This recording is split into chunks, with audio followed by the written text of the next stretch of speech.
Will Brandon Ingram be traded? Lakers, Mavs, changing the NBA. Madness all over. This is madness. Live Sunday show as always. Pro Pels Talk right at you. First took away. Yes, with this. Get your money's worth now. Welcome to another episode of Pro Pels Talk. I am your host, filling in for Justin.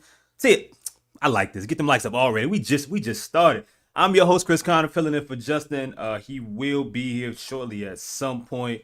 That's Lito. That's 5. Got to give a shout out here to Scott Vicknair Injury Lawyers. Have you been injured in any kind of accident, car, truck, 18-wheeler, hurt, offshore? Scott Vicknair handles it all. Get him a call. Hurt? 504-500-1111 for a free consultation. Yes, free consultation. They always fight for the win. Fellas, how y'all doing? I'm super straight. What's up with y'all? Man, this feels like a great time to be alive, man. Yeah. Just trying not to get traded. You never know. In the middle of the night. Hey, listen. As Adrian Bronner once said, he's the can man. Anybody can get it. Mexican, American, Afghanistan. It don't matter. Anybody can get it. So respect the AB. Yeah. Hey man, so look, we're gonna run the Sunday show about an hour. As always, man, y'all be sure to give to listen, if you like the show now, you don't have to wait until later. You don't have to all you gotta do is hit the like button once, and we good to go. Chaz will be joining us at some point here. And Gus, you bring up a perfect question. How do you become a member? 5 is gonna let you guys know because we got a surprise for you guys. Post show, members only. Members only show. 5 is gonna tell everybody how to become a member. I know sometimes we have conversations and we be starting to get into something that that we heard of or that we know, and we gotta stop. Well, that's what members only for. Maybe some of the things that we probably can't always talk about here, we save for members only. 5. Yeah, man. You gotta get on the desktop, right? You can't do it from your phone. Unfortunately, listen, we tried. We've gone through different avenues to try to figure out ways to get it via phone, but you gotta join via desktop, via laptop. Go on the home screen and on the Buku Media page, you'll be able to see a way to subscribe to the channel. Not just to subscribe, but to become a member. It'll be on the landing page. So just click that, go through the steps. Again, it's just $5 a month. That goes to stuff we want to do. We give out so much free shit. So eventually, this got to kind of pay off, right? This is just a give back to y'all. We don't want to get on these pods, right, where we have to stop ourselves. We like the members only joint so we can just be free in our thought. We won't have any of the bots in there, talking crazy. Nah, we could just shoot the shit with the fellas and women. Yeah, for sure. Yeah. Chaz, what up, bro? Well, what's going on with y'all? How y'all doing, man? We all right, man. Look, let's get right into the trade deadline, man. Let's just talk a little bit. I mean, we're gonna talk a little bit of Trey Murphy, some Brandon Ingram, trade destinations. Will he actually be traded by next Sunday's show? Will Brandon Ingram still be a Pelican? We'll talk a little bit about that. But first, man, I mean, I know this is a Pelican show, but we gotta start off with the crazy, probably the craziest trade we might ever see in our generation, all things considered, between the Lakers and the Dallas Mavericks. Luka going to LA, AD going to Dallas. I know you guys all have a lot of thoughts. I've seen most of them online here in the chat as well. I want to know how you guys feel, of course, generally about the trade, but I also want to turn it into a Pelicans question in regards to, could this trade affect the Pelicans in any way, from simply Zion, from how the front office sees certain things, how aggressive they are in any way. A lot of people feel like that this could change certain aspects of the league. What does it do for the Pelicans? Chaz, I'll start with you. I don't really have much to say on this, honestly. I think it's a real black eye on the league, truthfully. I think it's a real black eye on the league. I'll just say that. All right, 5. I don't know who wins and loses this trade. Yeah, of course, you might think, Luka going to the Lakers is a big one. big advantage, especially beyond the Lakers beyond LeBron, if you're thinking forwardly like that. And then you think short term with Dallas, you have Kyrie and AD. Again, two elite basketball players of this generation on the same team, both in their 30s, yes, but both have won a championship at one point, right? Albeit both with LeBron James. You start to think like, okay, maybe they can put things together. Kyrie, originally from Jersey, he has a coach in Jason Kidd, which he knows really well. They have a good relationship. I don't know what the idea was trading Luka Doncic. I mean, you just got to the NBA Finals, but we never really know. We can only hear and assume what happens behind the scenes, and maybe, just maybe, some people got tired of what was going on off the court in Dallas rather than just on the court. Sounds like a familiar situation to me. On it, Lito. on it.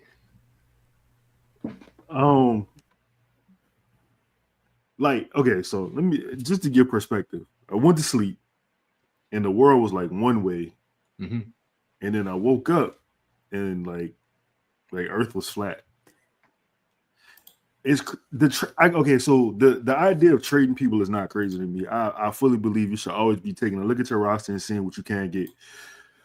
So even though it's Luka, that's not entirely crazy to me. Like it was crazy to me is when Pelicans fans say shit like Herb Jones can't be traded, and then you see shit like this, and you be like, you know what I'm saying, or like Larry Nance is a staple of this team, but then you wake up and like Luka is traded. Yeah, like that lets me know that I'm not that crazy. You know what I'm saying? But I think the thing that's like I just can't understand is one. Why dude only talk to the Lakers? Like, why do you only talk to one team? And then two, looking at what you got for who you traded. No, this is no disrespect to AD because AD is still a top 10 player in the NBA for real. This is no disrespect to them, but it just feels like AD's not enough for that trade. It just, and I know that sounds crazy probably to somebody, but you're trading a 30-year-old for like a dude who probably gonna be elite if you want to be for the next 12 years, because his game don't have no type of athleticism to it. He's all craftiness.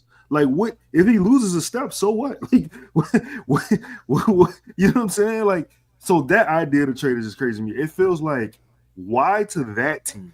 What? Why?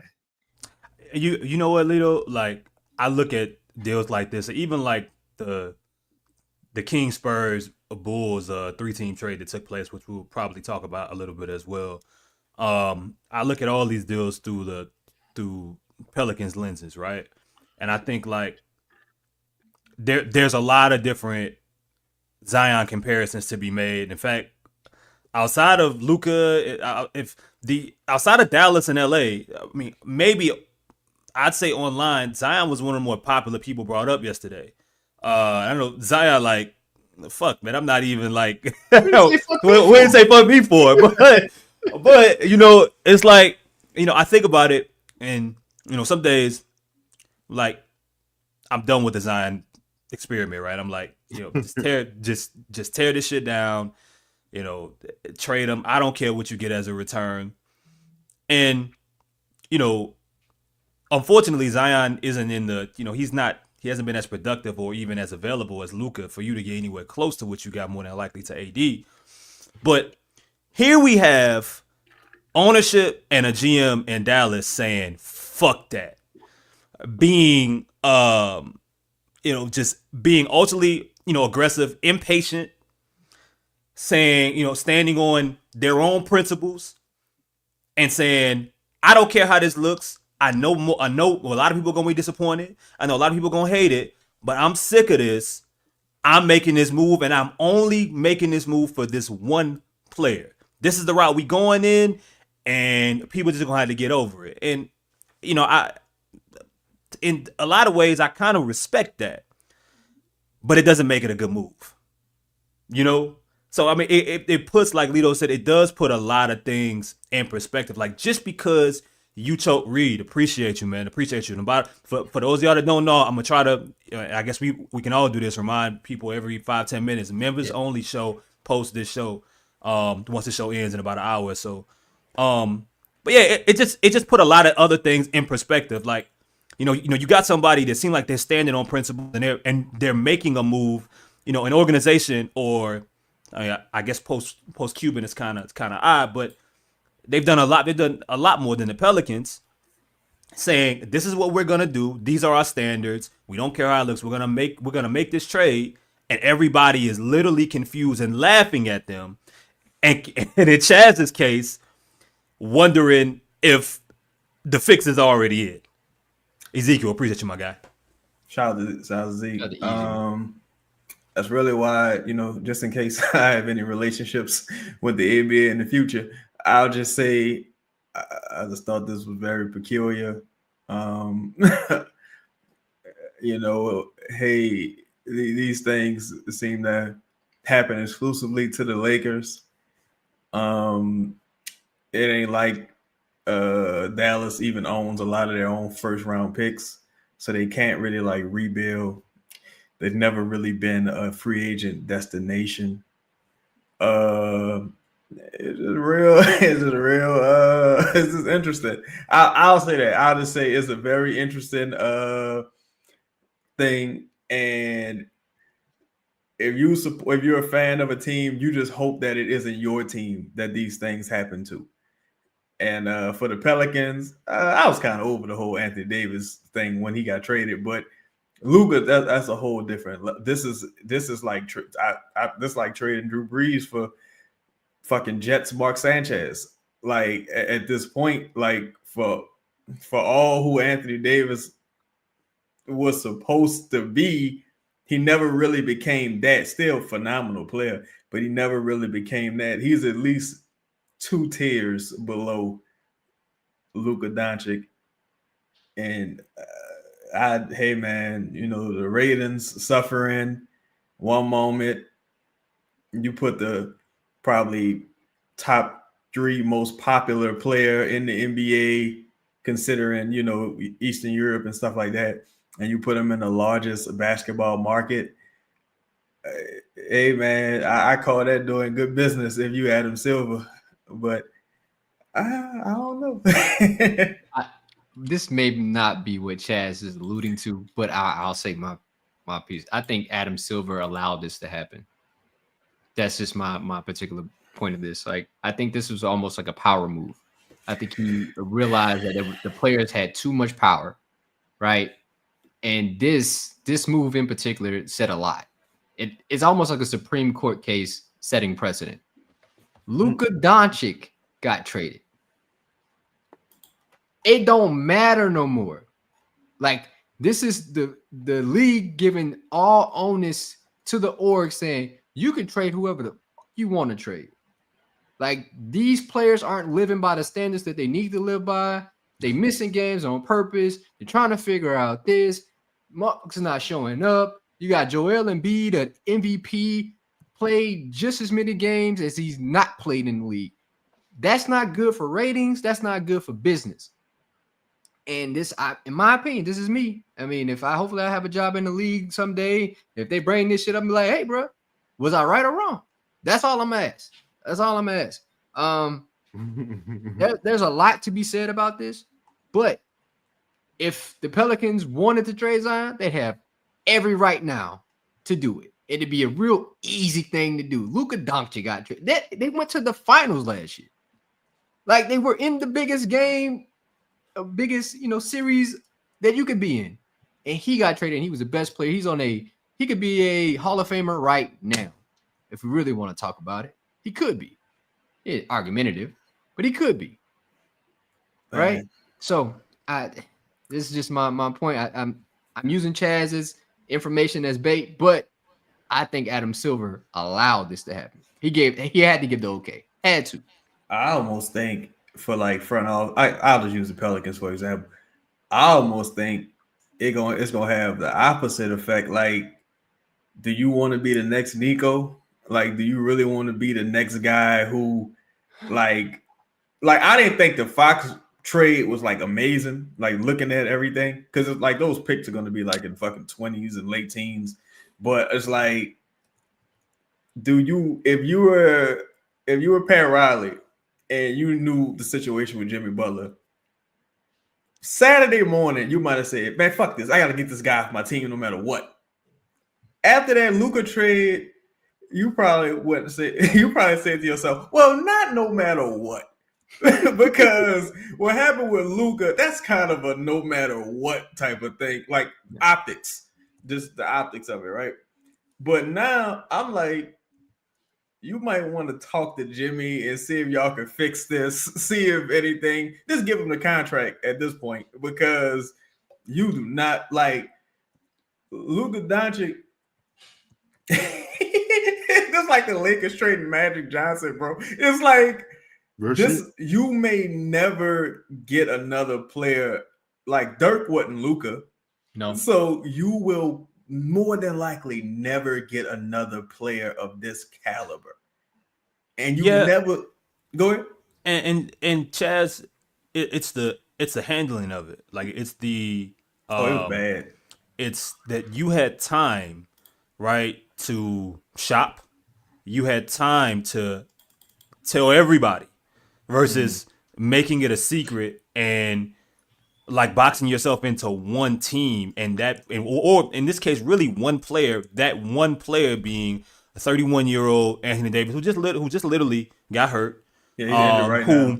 Right, who probably he may have a few more prime years left in his career, but you traded a guy who has several prime years, and we're talking about the top of the top, through everything that he's not, through what he doesn't do defensively, through him not being in shape, to him having injuries every now and then. I think reports are coming out of him being 270 pounds.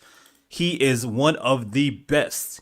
Like if you three players in basketball, every time he's on the floor, for you to move that and not even look around, you could have got more. You could have got more. Way more. You probably could have gotten Anthony, like in total compensation, you could have got Anthony Davis times 2 to make a move like that. Again, I admire the bravery. I admire the the gumption to be able to say this is what we doing. But son, that you got people standing outside the American Airlines arena. Bring caskets. Caskets. Shout out to dude, man. Like them boys brought caskets, man. I like 5 take though. I like 5 take about the power play. I think it's interesting. I like you said this trade you said it takes like heart, Chris. Like I don't know if I would call that heart. You know what I'm saying? Like I don't know if I'm calling that heart. That's drugs. That's what that is. Ain't no way. Ain't no way I'm accepting trading my like a true generational talent for like a 31-year-old often injured like guy in bro, like it's so crazy because the other side of it, I'm seeing Lakers fans on the timeline upset about it. Like they're upset at the trade. They're thinking about short term, right? Yeah, they're thinking about the short term. Because Luka could kind of also be like, I didn't want to come here. Like, so I'm opting out. Y'all already cost me $100 million anyway. I don't have to sign back here. I can go anywhere I want now. Like, now he could pull a move like that. But like, if you woke up today a Dallas Maverick fan, and this is the only comparable example I would have. If you woke up today, this is the same thing as you waking up as a Lakers fan after Kobe passed away. Like there's people who are that devastated by this because, yeah, it's a game, it's shit like that, but you got small children who don't like understand it necessarily. And it was so out of left field that it's like, you didn't trade Kyrie. You literally traded the franchise. You might as well have sold the team to another state. You traded a top 3 NBA player who's not in his prime yet for no reason. Like he would have to be a massive Zion times 10 fuck up off the court to justify it. Like it's crazy. I mean, Chaz, it has to be more than just conditioning and food. But speaking of food, look, I know a good majority of y'all ain't hungry right now, and we told y'all we got a members only show. Y'all can go ahead and, like, y'all see at the bottom right hand corner, hover your phone over it. Holla at Theo's, man. Elmwood, Mid City, Metairie, Magazine, Covington. They got y'all, man. Wine, you know what I mean? You know, any kind of pizza you could think of, pasta, like, perfect place to end your. Y'all here with us. This is what I'm having for dinner. You know what I mean? So shout out to Theo's, man. DraftKings Sportsbook, you guys will hear from them at some point here shortly. Everyone that supports us here, John Deere, Standard Mortgage, Sunshine. We missing Scott Vicknair, Fourth Dimension, 4D. That's a bit aggressive. A little crazy. And look, man, you know, and shout out to y'all, man. We got 251 people in here, man, live right now on a Sunday while the Grammys on. And y'all in here with us, man. So shout out to y'all. Get the likes up, man. 88 likes right now. Definitely not enough. Let's move on to Brandon Ingram. So we've been talking about BI being traded for 3-4 years. It's crazy, man. And now we got a lot of folks around the league and we'll talk a little bit more about it during the members only show, maybe in detail, that believe something will finally happen. With Brandon Ingram, has been, you know, he's been linked to more teams over I would say the past week or so than we heard about during the off season, or we heard about for a little bit. It seems like some things are picking up steam. We'll see if the Pelicans end up making a move. But I wanna ask you guys in regards to destinations.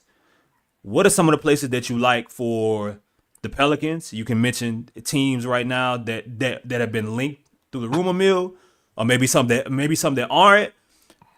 What teams do you like for the Pelicans, and what teams do you like for Brandon Ingram as he looks to secure the next 2 to 5 years of his career with a long-term deal, hopefully after this season somewhere?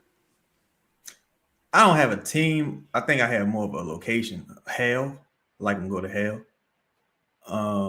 as soon as possible. But I ain't gonna lie, it's like I don't know. I don't know. It's like the house on fire. We changing the curtains. I just want him the fuck out of here. I don't even care at this point, truthfully, because it's like you got stars moving and grooving, and you just like you got an untradeable role player. Like, you know what I'm saying? Like, you got an untradeable role player, and we'll speak more about it on the the members only show. But it's like, I mean, Atlanta, y'all want him, y'all can have him. You know, Toronto, y'all want him, y'all can have him.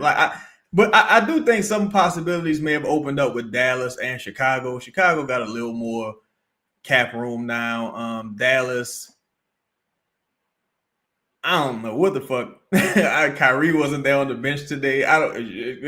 Kyrie normally don't play that shit, so I don't know if a guy like Kyrie and they was interested in Herb. So I don't know. You know, if I don't know. I think if he's traded, we might end up seeing a surprise location. But yeah, man, you know, fucking role players, man. This is crazy. The team that I actually would like to see, to Jasmine, I really don't care where he goes. The team that I actually would want to see him play for is probably most likely Atlanta. Just to see him in a different, offense, maybe something that can be catered to him. I mean, he won't have the ball in his hands most of the time, but there will be times where they'll try to play through him. The only thing about it, like Jalen Johnson is somebody they want to give the ball to, so you really don't want to cut his legs from under him being so young. You want to allow him to be him. Maybe you can get him to Charlotte. I don't know what that necessarily looks like. Young team, maybe they need somebody alongside LaMelo just as a he can get his own bucket. Again, Brandon Miller's out. But again, you don't want to cut his legs when it's just such a tricky situation. Like, I don't know how you do it or how you kind of manage it. But there really aren't a lot of places you can send him. Again, maybe Toronto. I guess that was another option. Maybe. Yeah. What's his name? Ujiri. Supposedly he has a lot of interest in Brandon. Yeah. Messiah. I mean, yeah. Lito, I mean, what about you? I mean, like, what essentially not essentially. The Bulls got what? Zach Collins back. Shout out to Blue Jay 44. Always supporting the show with the super Blue Jay, brother.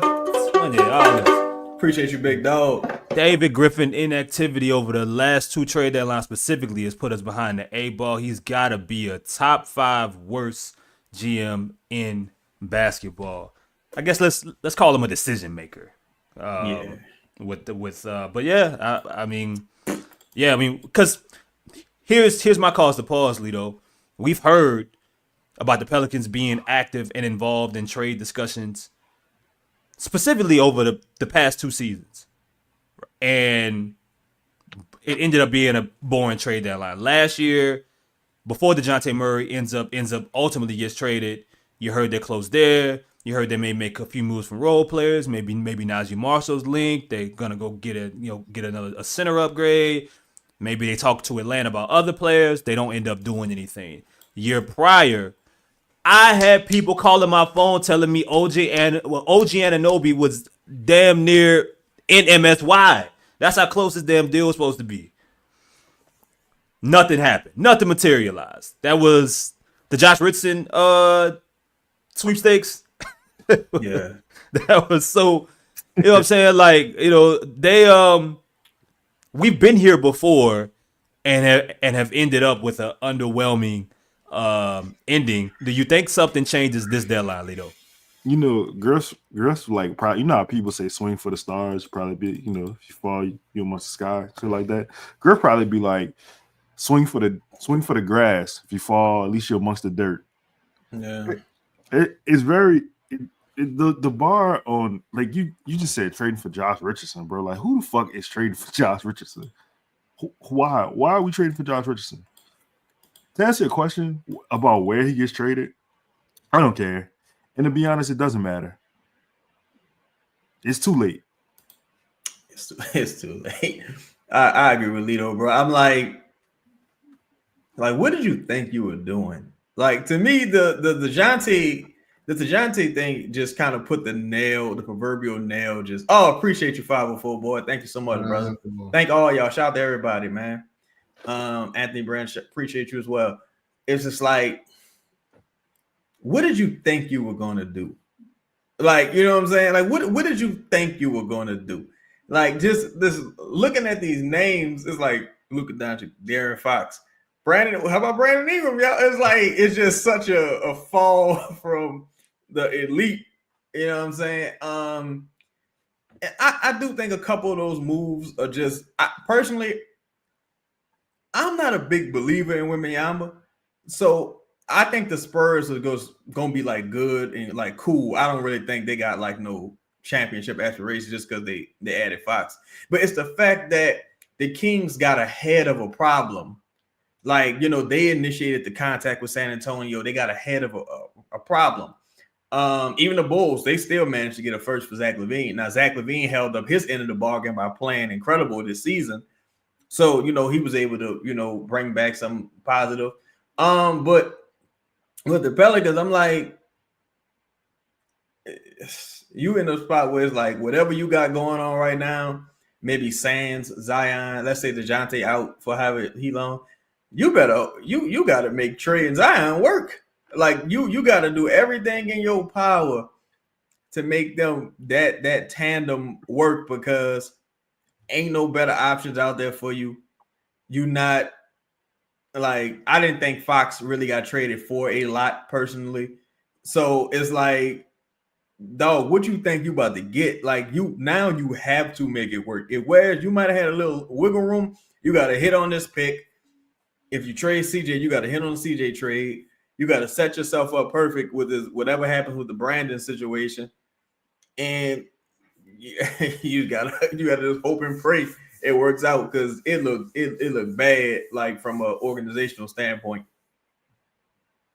I mean, so what would be a win at this point in a Brandon Ingram deal? I mean, are we, if you're able to get something similar to what the Bulls got back for Zach LaVine, I don't know if you're getting a first necessarily. Maybe it's a protected first, or maybe it's a couple of seconds, But if we're talking, what it was, Trey Jones, Zach Collins, it's someone else. I mean, some serviceable depth if you choose to, hold on to them, veteran pieces. Salary cap kind of dumpish, and you get in Bulls case they got their own pick back. Would that be considered a win? I mean, all things considered, I mean, you're not gonna be the star of the deadline. You're gonna be nowhere close. Nobody's gonna be the star of the trade deadline, right? For decades now. It's over with. Damn Dallas and Los Angeles and fucked it up for everybody. But can you make a stealth deal of your own, and come out victorious? Man, I don't know. Because we knew this was happening, right? Like there were so many times where we thought a deal was going to get done for Brandon years and years before. So I don't know if there's actually a deal that can currently happen that'll make me feel like, okay, at least you did that, right?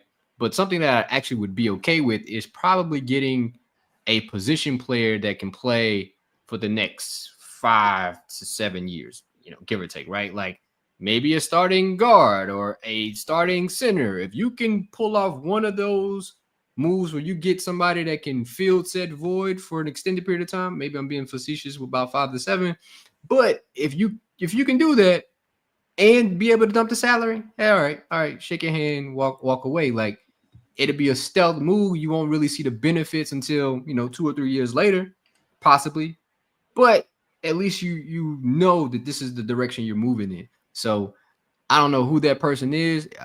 If it could be somebody like a Khalil Ware, yeah, I would have did it in a heartbeat, but I'm pretty sure they're not moving off. I just thought of something, and it just dawned on me. Do y'all think other people in the West feel like Dallas and the Lakers got like exponentially better? Because if I'm like in the West, I kind of look at it like of course the Lakers won the trade, but this is more for the future versus this season, of course. And if I look at Dallas, I'm like, well, I'm not really scared of Anthony Davis, and I don't know what's going to happen with Kyrie, but I'm not scared of that Dallas team if I'm like a team in the West right now, if I'm OKC. So I'm kind of looking at it like there's ways to still, like if you're David Griffin, if you get like some tradable salary and some seconds, you can still put together like impressive trade packages this offseason and things like that. Or there's things you can still do organically and the team will be solid to good. But it's like, I don't know, because this was such a weird move to me. Like anybody who wants Brandon right now is a team that's going for it right now, in my opinion. Raptors just won again today. So the Bulls about to drop out, of course. If the Hawks don't get Brandon, they probably out the play-in. And the Hawks, I think the Spurs own their pick, so they're probably not going to want to give them a lottery pick. So they're probably still going to try to get Brandon. You still got the Raptors, of course, like I said earlier. 76ers, they shot themselves in the foot today. But there's at least 2 play-in spots up for grabs. So I think whoever trade for Brandon, it's going to be from the Eastern Conference, I would imagine. So it's just a matter of who from the Eastern Conference. If I could get Kobe White and Vucevic, I'd do that deal. Like that's the perfect best deal you're gonna get. Right? That solves 2 big problems that you have, and moving forward, you can kind of figure it out from there. At least give you some time. You know what I'm saying? Yeah. So, what do you think, Lito? Yeah, I mean, somebody had Kobe in the chat. Somebody said his name. Yeah, man, like Kobe, Vooch, I'm good with that. I mean, there's other probably trades out there I'm not thinking about. Like, I don't have the front of my brain, but like, I really was interested for this team in seeing Zach LaVine with Zion. Like I really believe that. I know obviously the salaries and shit like that, but from a talent perspective, man, like Zach a bucket. Like he is a bucket. He scores in a variety of ways that will fit in so well with what Zion and Trey have going on. You know what I'm saying? And I don't know, like that was to me, if you was to salvage this whole BI thing, to me, that probably was the deal. Like that was the trade. Yeah. Mm-hmm. Yeah. I mean, I Zach and Fox about the same too. Like I agree with Leo. I think Zach cool. Oh yeah, because this the thing, y'all. I believe that trade deadline season is when you got a lot of teams right now. Really, they're trying to find their footing, and this is where teams talk themselves like into your flaws. They have to talk around like, yeah, I know he don't do this well, but this because he played for this team. Well, imagine him in our system. I know Brandon didn't shoot threes there, but wait until we get him in Miami. Get him in Golden State. Yeah, I mean, well, we created this. He'll fit right in. Look at what we did with some of these. Like this is that kind of season. So, I'll be real curious to see. There got to be a desperate team out there. It's just a matter of how it got to be there. There always is. There always is. And look, and here's the thing. We're gonna talk about this on members only. There's some questions about Brandon Ingram's health right now, and I ain't talking about in like a negative manner. I mean, if anybody watch wrestling, right? Shout out to Royal Rumble yesterday. There's a GIF. Shout out to Kevin Nash. Kevin Nash is in a wheelchair. He's sitting up. And he got his leg propped up with a cast off. Something happened in the ring. He take the cast off and get up and throw the crutches away. You know what I mean? Like I'm just saying. So he could be healthy, could be ready to go for said team. I'd be curious if last minute somebody like fuck it, we missed out on this. We didn't know Luka was available. Nobody told us. Yeah. Brandon Ingram's the prize. I mean, and shout out to Justin and a couple other people in the chat who pointed out Jimmy Butler refused to extend with Golden State. I didn't think that matchup worked anyway, personally. But, I mean, that pairing worked personally. So maybe that's a team that, I don't know, maybe Steve Kerr forgets all about FIBA. And he just like, it was in the past is in the past. No, it's crazy because Chris used the word desperate. And I'm like, the fact that we're here, right? After like years of like the public, I would say the national public, the opinion on Brandon being one way, and now it's like if we can just give him away, somebody please just take him. Like he not that bad. Like you just like it's just like how things change so fast, and it's like dog, how you end up here? How you end up here when they had a bunch of signs saying, "Yo, you probably shouldn't, go this way." Man, it's the fucking disaster class right now. But if I'm David Griffin, I call up Dallas. I say, "Yo, hey man, y'all got about 3-4 centers over there. Herb, maybe Herb can. Maybe who knows when Herb's having surgery. We'll talk about that later. But maybe he can return to play if it was for the right team. He do a lot of jumping up and down on the sideline. Not like send his happy ass to Dallas and get lively. Like ain't y'all going for it this year? Like if you Dallas, all your chips are it's for this year. It's this year and next year. If Kyrie stick around, it's this year and next year. Herb will be perfect. Y'all don't even need lively. Live is a luxury. Dog, if David Stern was still alive, he would have physically assaulted someone from the Dallas Mavericks organization. There would be somebody. This would have turned to an episode of House of Cards. Somebody came up missing, and David Stern was still here, man. It's funny, man. Yo, another super chat reminder, y'all. In 20 minutes ish, Justin to be here, and we're gonna do a members only pod. It's been a long time. I think the last one we did, I don't even think I was here for. We're gonna talk about a few more of the things that we want to talk about, but people watching. 300 people right now here, man. I mean, look, if you're not a member, we can once again, show you how to join. through your phone and through the laptop. You do not want to miss this members only show. They don't happen often, and we want to do more of them as a salute to you guys for continuing to support. Samuel here, the latest hit, $10 super chat here. That statement from the Mavs puts, I'm sorry, it's the quote, puts us close to a championship, but puts us in a better position for the future, was just wild. They could have gotten so many Brooklyn Nets picks, multiple firsts. Not just Brooklyn Nets picks. Anybody. They could have got people. They could have got Brooklyn. They could have got the rights to Biggie. They would have the bridge. Like you name it. All of it. All of it. They literally could have gotten any player in the league, but aside from maybe like Wemby, but Wemby and Tatum is probably where it stops. Wemby, And Tatum Shea, is debatable. yeah. Like, but man, you could have got that's why it's like, you know, it is what it is. You know, the game is the game, man. You know. I remember Undertaker. No, it was Kane. No, it was Undertaker kidnapped Stone Cold one time. And I was crying. I thought he was about to stab Stone Cold in the chest. And then Kane came in and saved him. The game is the game, though. Like, it just is what it is. Just hope it don't happen to you. It's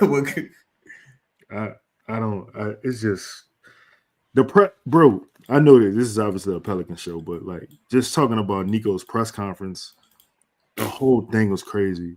Tone deaf, dog. It didn't make sense.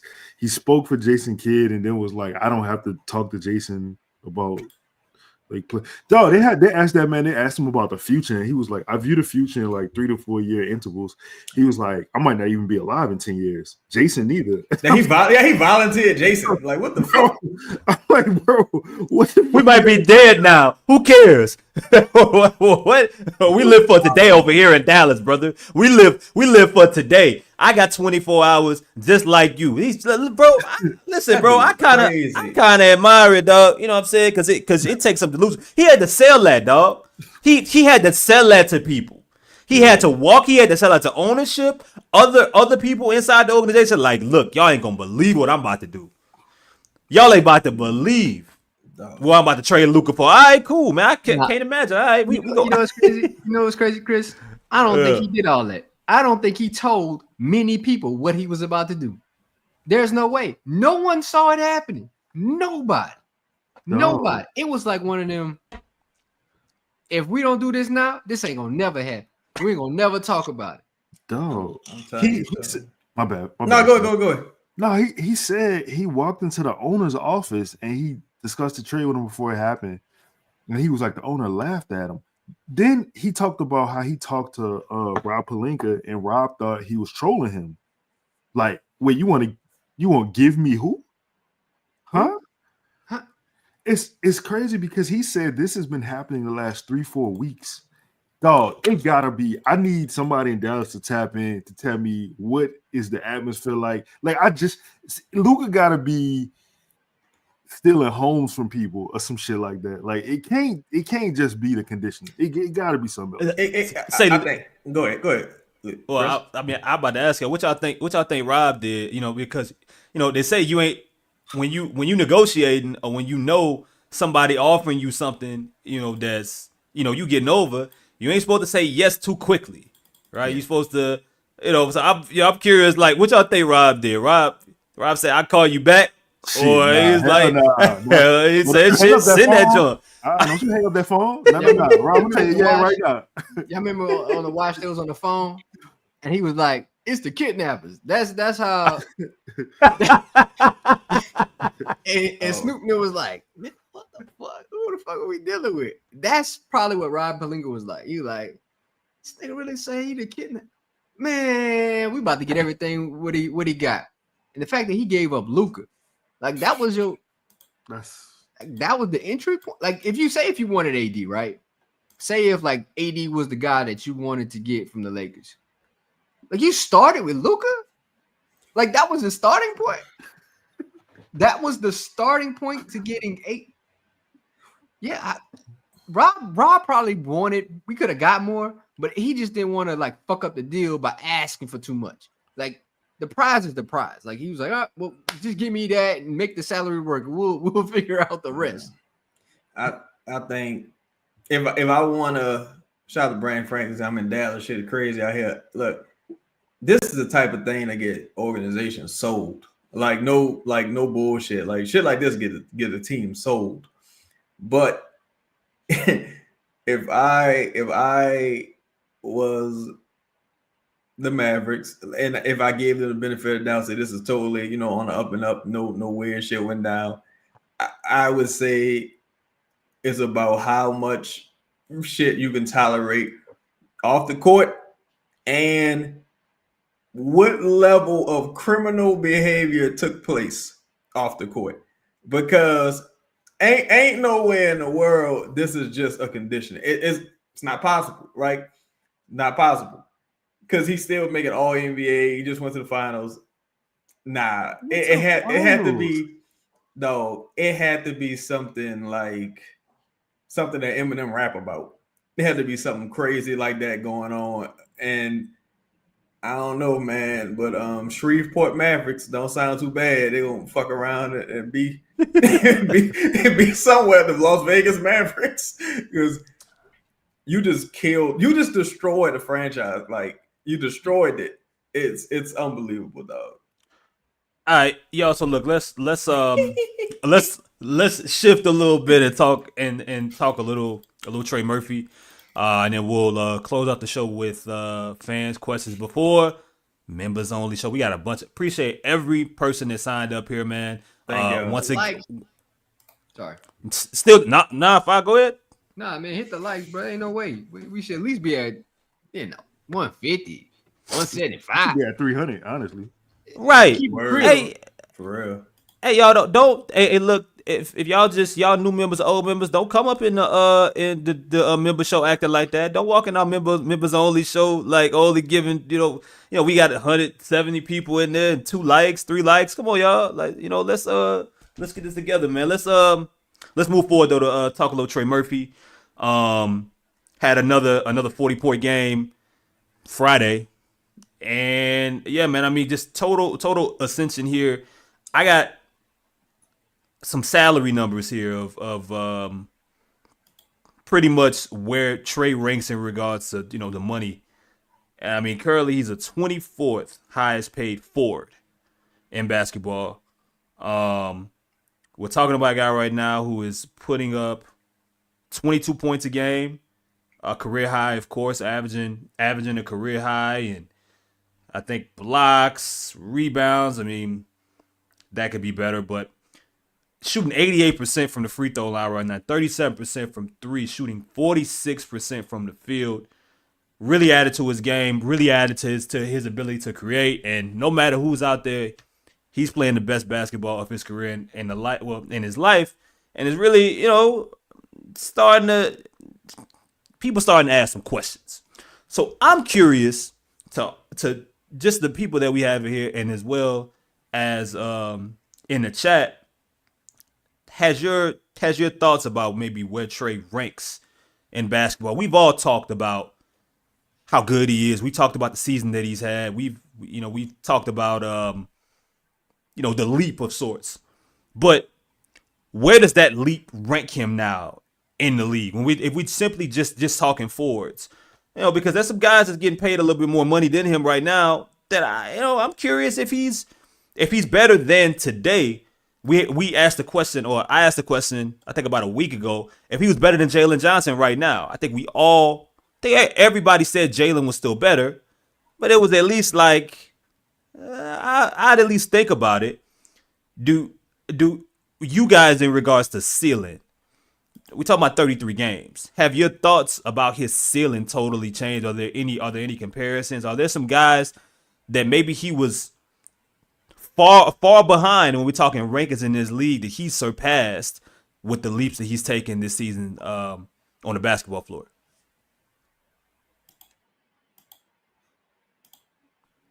Any 5, Lito, Chaz? Oh, I didn't know who. My bad. Yeah. No, it's good. I don't think my outlook changed too much. I think if he continues to put the ball on the floor, I think who that Michael Sony says Rashard Lewis 2.0. I think he could be better than Rashard Lewis. He continues to put the ball on the floor. If I want to just talk about impact and maybe tiers, if his defense continues to improve and rebounding, I think he can give you a Jaylen Brown type impact. But like maybe minus the accolades because he don't play in that market and the team don't really be winning. But I think he can give you a Jaylen Brown like accolade. Can put out some crazy scoring outputs, can score efficiently, can handle the ball a little bit more than people anticipated, get to the line. It's not making a ton of money, which is always a good thing. Trying to think of a lot of things with Trey is going to be like, can he become solid defensively? You don't even have to be good. Like, is he solid defensively? Is he a solid rebounder? And he's kind of showing you those things so far this season. Like he's maturing into that. It also depends on who the Pelicans bring on to the roster and what will that take off of Trey's plate. If you bring like a guy, let's say if Trey's playing with Herb, maybe, you know, he has a little more energy on the offensive end. If he's playing with another creator, maybe he gets better looks. If he's playing with a better coach, maybe he gets even better looks. If Zion's healthy, maybe he gets the best looks he's ever seen. You know, I think a lot of it's going to be who you surround him with and how much runway you give him to be good. But I definitely think he can have a Jaylen Brown-like impact on the right team. Lito? I don't know where I have him ranked at. I don't know yet because a lot of this, to be honest, it's all new to me. Like I never expected him. I'm not gonna say never, but from his rookie year to how he ended last year, I really didn't expect him to be able to find his shot off the dribble the way he's been shooting it or created for himself. And the fact that his shot is more of a set shot and he is now like shooting the ball in a variety of manners off the dribble. You've seen a lot of 1 foot, 2 foot floaters.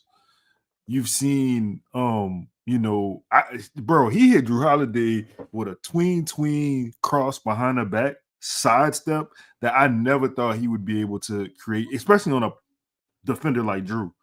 So I don't know. Hearing Chad say Jaylen, at first when he said it, I was like, Jaylen, like way. Then I was like, I could see it. I could see the vision. Like not today, obviously, but I could see, you know what I'm saying? Why not today? Nah, it's not 2025. We podding?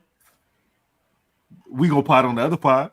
Oh, okay. All right, because I want to ask. I mean, okay. Let's ask like this. Pascal Siakam a better player than Trey Murphy right now? Right now? Yeah. Yep. Is he $70 million better? No. Okay. 5, go ahead. All right, so it's not like I can pick a player that he's like surpassed at this point. No. But I will say this. He is what I thought. Remember early on, most people were like, man, y'all tripping. Y'all pause D-Rod and Trey, whoop-de-woo. This is a Trey Murphy pie. Y'all know his daddy, his mama. Can't dribble. Like, the golden boy. No, we knew. We could see. We have eyes. You don't. You don't. You couldn't see like this had this potential that was in front of you. Like, okay, 6'10" that can shoot and that was athletic. Okay, seems like he knew how to play basketball. It just proves that, you know, maybe, just maybe, we knew what the fuck we were talking about at the time. That's it. Hey man, I mean, I think one player that I think he passed up that I think had a little bit of appreciate all of y'all, man. Look, I'm telling y'all, it's gonna be a fun show. Y'all won't miss it. Like Michael Porter Jr. I think Michael Porter Jr. I think Trey better now. And what I thought MPJ was better. And I still think there's a little bit left in his game that is kind of kind of stuck right now based off of what he's around and the fact that when you're playing with Jokic and Jokic saying like, I don't operate at the 3-point line necessarily or consistently. I'm not just bringing the ball up the floor. I'm going at the free throw line, and all of this real estate is mine. So I need you to go stand in this corner, and you either A, got to get a rebound, shoot this bitch in transition, or wait till I pass you the ball. But that would be someone, for example, that I think Trey surpassed. Push back a little bit, just a little bit. I think they're on the same level now. Yeah, but this all goes back to the point of me saying this is why I hate when the league puts a whole bunch of good basketball players on the same team, because you got a player in Michael Porter Jr. that was supposed to be really good, right? Number 1 player coming out of high school, has a back injury, ends up sliding in the late rounds of the first, or no, the late round of the mid, what is it, like 12th or some shit, 12, 15, somewhere in there. Goes to Denver, plays alongside, in my opinion, the best basketball player I've ever seen in person in Nikola Jokic, the best basketball player I've ever seen in person. You told me doubt. a couple times. Yeah, and I mean it. And he's regulated to shooting corner threes.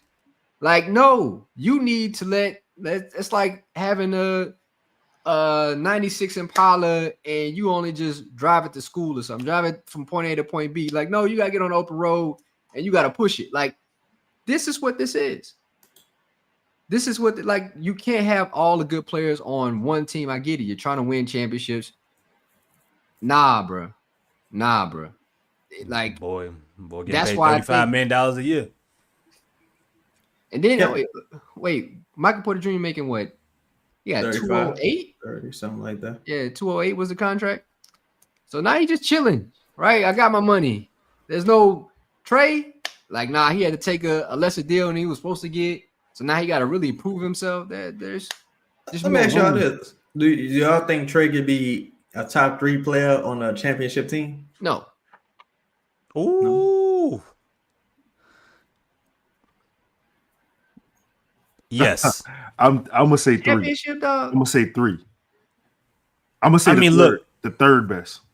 There's some things he has to. There's some things he has to. He has to completely bottom out as a player, right? I mean, there are some things. The rebounding has to get more consistent. I would need to see more defensively.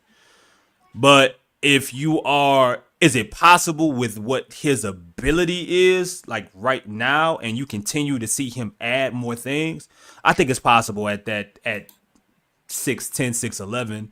And I mean, it's not like Trey's a selfish player. I think the biggest element though for me, Five, why I say something like that, because for your third best player on the championship team, they got to bring you a level of efficiency. And no matter what role Trey's had, if he's been nothing else, even as the workload has increased, he's continued to be efficient, and I think that's important as well. So I could see it. I wouldn't, I don't know how much I bet on it. Shout out to DraftKings, but I could see it. I think it depends on who number 1 is. Yeah. Like if number 1 right. to me, this is hypothetical. If number 1 is, I always say Devin Booker. If number 1 is Devin Booker and Zion's number 2, and everybody's healthy and Trey's number 3, I mean, I can see that. Yeah, I think you would. It would depend on how reliable is your 1 and 2. If your 1 and 2 is really reliable, I definitely can see Trey doing that. I mean, can he? All right. So if you'd have asked me 4 years ago or 3 years ago, Five, could Aaron Gordon be the third best player on a championship team? I'd have told you no. I said there's no way in hell Aaron Gordon gonna be even close. Right. But that goes back to Chaz's point. It really depends. Like, he's playing on the court with the best basketball player again in the last decade, right? Like, that's what team he's on. Like, it'd have to be a really good number 1 for Trey to be a number 3, right? Like, it had to be a supernatural number 1 for Trey to be a number 3. And I'm not saying like Trey's game isn't good. Like, I think he's really good. I think he'll probably top out as a 2-time All-Star. Great accolades, probably break the Pelicans record in 3 points, but We talking about a championship team? Nah, I think that might be a little overstating where I believe Trey could be, in my opinion. It's not right now. I think it depends on with Chaz who is the 1 and 2. The reason why, and that's the reason why I picked 3, because Trey has the intangibles. If his ceiling continues to rise, to just be able to, like, his skill is shooting, that's a premium. So, like, if he just gotta maybe create his own shots 40% of the time, 30% of the time, and then otherwise assisted and or involved in the offense from better players around him, then I mean, like, I could see. Let me ask you this. Obviously, the passing is different. Like, what would you say? How far would you say Trey is from Chris Middleton? I think Championship Chris Middleton? Yeah. Far. Yeah. Far. I think on a, like, even with that last championship Warriors team, I think Jordan Poole was probably like the third, like, real, like, scoring option, because Clay was kind of like done. Wiggins gave you a lot more than you probably would have anticipated in that series. In the playoffs, And Draymond kind of like, man. I just think I think it's a bad question I asked, because so many variables go into it, right? Like, again, if Kyrie and them stay healthy in that series, the Bucks get swept. Or if, like, the bubble don't happen, the Lakers don't go to the final. Like, so many variables. Like, if you might play a team that you just, let's say if the Pelicans end up playing, it's a team they always play, Indiana, in the finals or something. And it's like, oh, bitch, we always beat y'all. We match up well against y'all some kind of way. You might pull off the upset. It just, so many variables go into it. So it probably was a bad question I asked. Hey, you know what, Chad? My bad, Chris. Go ahead, Lito. I was gonna say you said a Kyrie getting hurt or but if KD foot not on the line, yeah, KD foot down the line, and Harden don't pull his hamstring. Like, it's just so many variables go into this shit. Like, to where you just got to be lucky, man. Like, anybody go right now. It's so much parity in the NBA to where it's like the West is kind of like you got to be lucky. You could make it in the West. One thing I think Trey would have to change would have to be like his defensive, like, analysis of things, and not like he needs to guard the best player. No shit like that. But there's some times where he just, like, takes plays off, or he might be, in the play, but really not impacting the game at a multiple facets. Like, if you're going to be a third best guy, you got to be able to do multiple things well. It can't be just, hey, I'm going to be the 3-point shooter, or I'm going to create for myself some of the time. Like, you got to add some other element. Like, you at least need to average 10 rebounds. Something, like, there needs to be something that you do well, not only shooting. Like, you look at Clay, people like to compare him to that. Clay was really good defensively those years in Golden State, like, before the injuries happened. I thought he was like the glue to their team. Like, he was guarding the number 1 rated, offensive threat on the other team. Draymond was just playing help side for the most part. And I think that allowed Steph, right, to run free, because he didn't have to guard the, as Chaz would say, a water bug guard. Like, he wouldn't have to do all that. Clay got that. So if Trey can add something, another element to his game on the defensive end of the team, I think that would have, push him to another tier, and maybe be a third best player on the championship team. I wasn't sure how long it would take if it could even happen, if him, in regards to him being where he's at right now at 22 points per game. Yeah. Like, I wasn't sure if in combination with scouting report changes, and, man, there's some nights where, he's the guy. I forgot who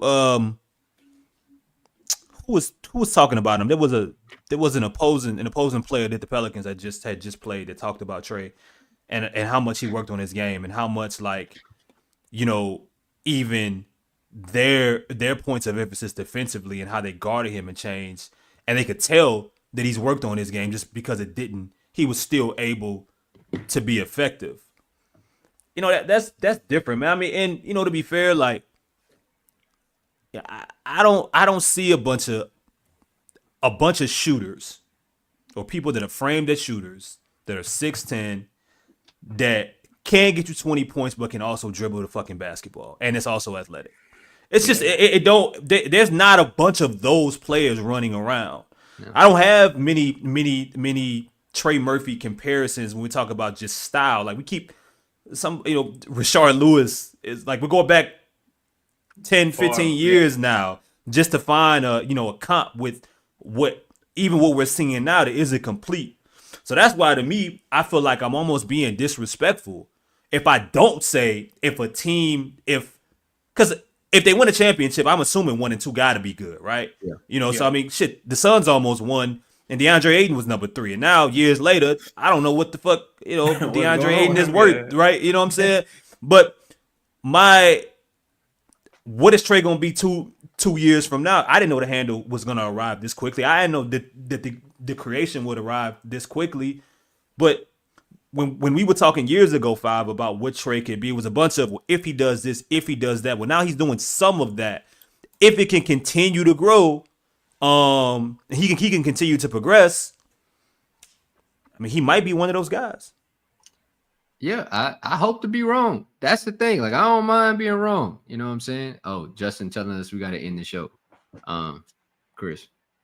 All right, y'all. Well, look, man, we told y'all already. Members only is about to start. Give us about 5 or 10 minutes to get situated. Justin, I believe, has finally made it home. Appreciate all the super chats, man. All the support. As always, another Sunday show. We will holler at y'all as every post game, or I mean, hell, if there's a trade that's put together between now and the trade deadline, you'll hear from us again. But outside of that, please, if you are not a member, become a member. We about to put on it's about to be a legendary show, legendary performance. And no stream recording the members only shows.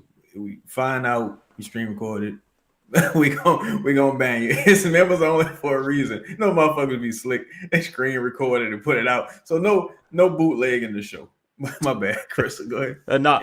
That's a really good message. All right, man. For 5, for Lito, for Chaz, shout out to Lala, Ross as well. We will see y'all very shortly. Y'all know where to find us. We out.